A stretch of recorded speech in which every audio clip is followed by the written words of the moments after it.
Hey guys, Praveen here.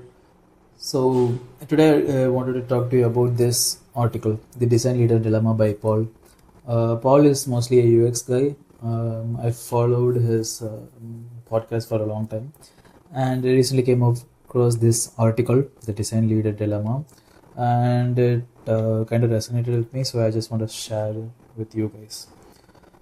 By the end of this article, you'll know how to lead smarter rather than working harder.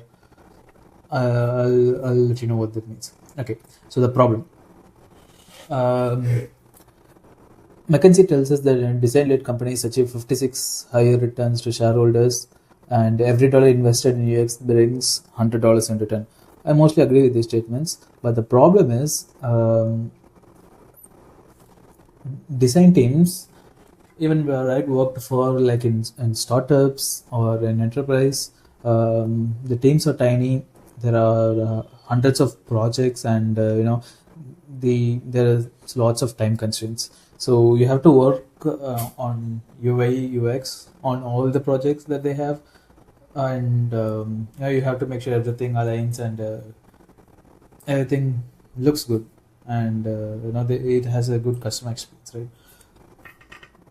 But in reality you can't do everything.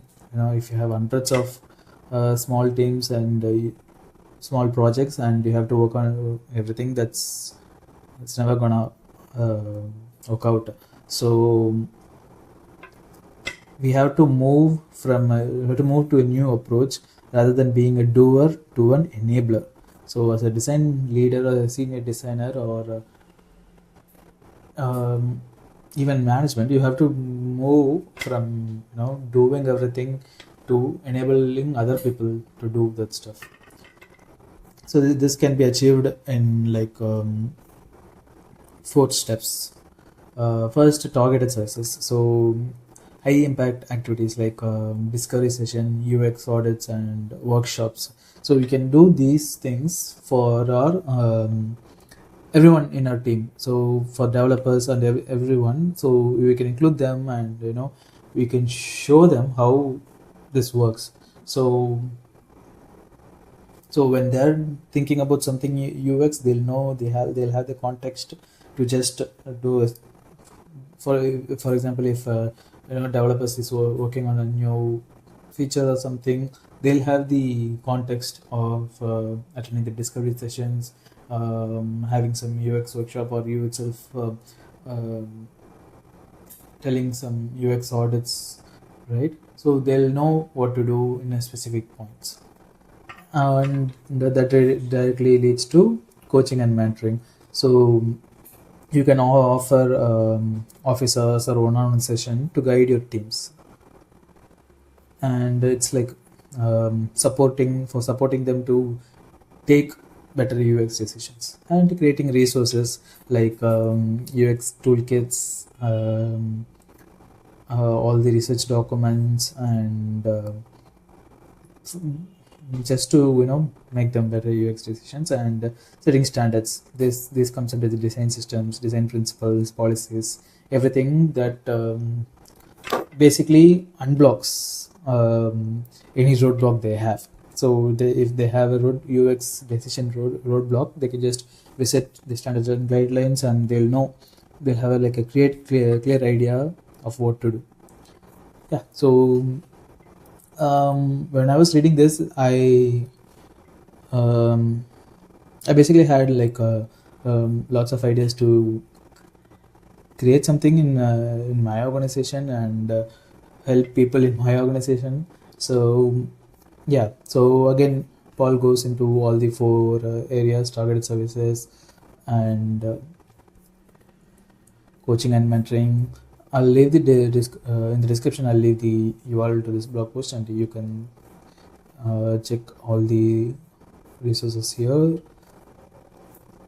And setting standards. So yeah, I'll probably start with setting standards, because it's you as a design leader, you can do this by yourself with your team, and then go on to mentoring, creating resources, and targeted services, everything. So yeah. So, and he talks about creating a UX playbook. which is also a good idea. I think I'll probably start to work on this UX playbook for my company, and even some of the side projects that I'm doing with my friends. I can definitely create a UX playbook, and they'll learn from it. I'll learn from it. It's a win-win situation away. And I particularly like this line: the shift from practitioner to leader isn't easy, but it requires letting go of some control and trusting others to carry forward UX principles. But it's the only way to create lasting change at scale. And I totally agree with this.